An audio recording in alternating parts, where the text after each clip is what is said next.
everybody. Welcome back to Spoiler-Free Wrestling, and the news story we are about to report on is potentially the biggest news story in the world of professional wrestling since Ted Turner put WCW Nitro on head-to-head with Monday Night Raw in 1996. But before we get to that, I just want to remind you, if you haven't done so already, please hit the subscribe button to make sure you're not missing out on any news or reports from Spoiler-Free Wrestling.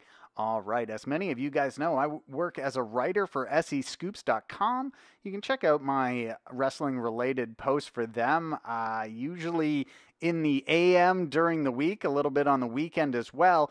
And it was a report from another writer on the site last month that a source of theirs had told them that the owner of the Jacksonville Jaguars, and this is the billionaire Khan family, the Shahid Khan owns the Jacksonville Jaguars, Fulham FC, you might remember. He tried to put in a bid to buy Wembley Stadium not too long ago. Now, we put out that, another writer on SE Scoops put out that report last month. Now, early this morning, some users on Reddit had done some sleuth work of their own and found an LLC had been filed for on November the 5th named All Elite Wrestling. Now, the LLC, All Elite Wrestling, lists the same address on their documents as the home of the Jacksonville Jaguars, and the law firms associated with the filings are also associated with the Khan family. So it's not too hard to see that there is smoke to the fire on this story. The Khan family does appear to have filed for several trademarks relating to a wrestling promotion. Not only that, they've filed for trademarks which indicate that the promotion plans to build off the success of All In.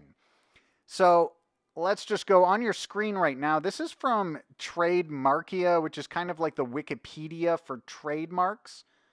So this LLC, All Elite Wrestling, which lists the same home as the Jacksonville Jaguars, and the Khan family linked to this promotion. So All Elite Wrestling has been filed. All Elite Wrestling All Out. All Out has been filed. Double or Nothing has also been filed. All Elite Wrestling Double or Nothing. And now these logos for what looks to be two different pay-per-views, Double or Nothing or All Out, also appear to have been trademarked. Now, of course, the big add-on to this story is the pending free agency of Cody Rhodes. Well, Cody Rhodes is a free agent. He's just finishing up with ROH and NJPW. Cody has said he wants to stay on with New Japan Pro Wrestling. So how that would affect his relationship with All Elite Wrestling, I mean, we're not too sure. There's obviously many unanswered questions about this, including a timeline. If they are going to build off the success of All In sooner rather than later, seems to make the most sense to me. But that's not how things always work in wrestling, as I'm sure you're aware. Tuesday Night Dynamite, that name was also trademarked by All Elite Wrestling, which has led some to believe that there is a TV deal possibly in place for this group. The original report did indicate that Access TV is involved, although a representative from Access TV has denied that. However, if it's something that's been happening behind the scenes and Access TV hasn't gone public about it, then of course they're going to deny it. So Cody has dropped a lot of hints about this throughout 2018. He has posted on Twitter several times about supporting the Jacksonville Jaguars this year.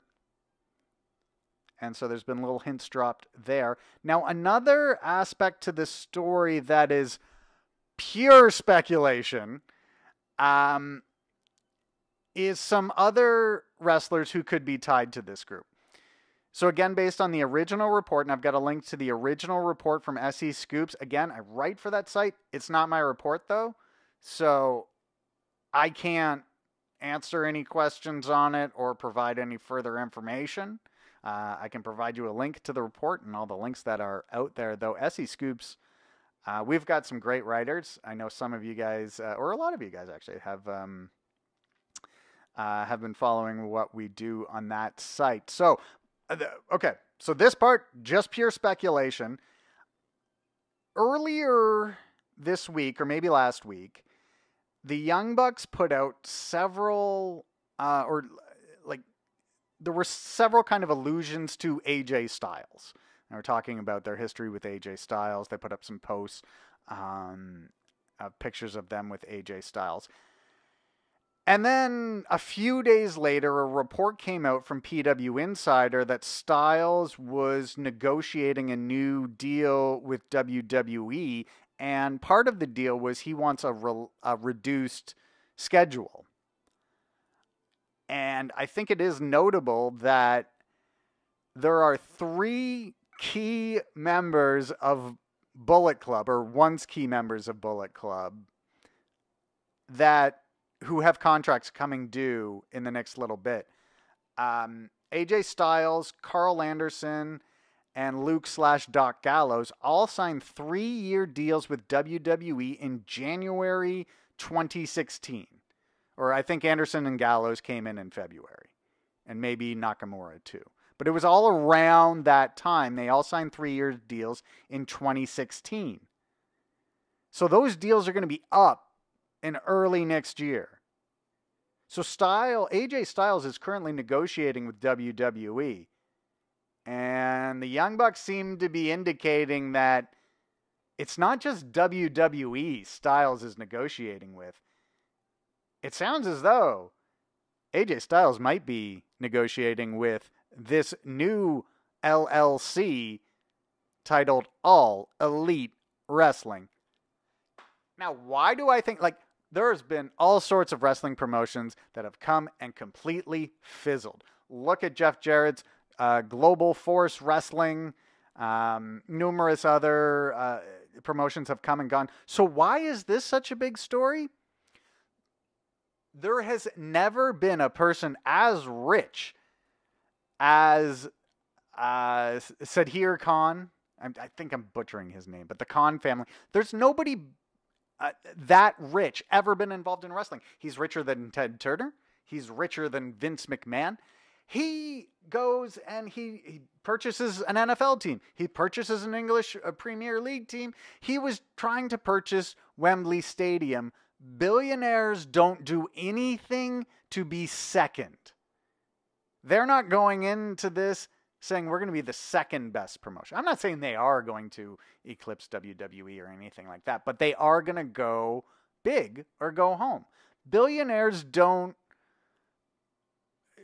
move forward with cautious investments where they just sprinkle in a little bit of money and hope it's profitable in 6 months. That's not how people who are listed as some of the wealthiest people in the world operate. They don't just sprinkle money on things. They say, I'm going to try and create something big. They go for the big scores. And to get the big scores, you've got to spend big money.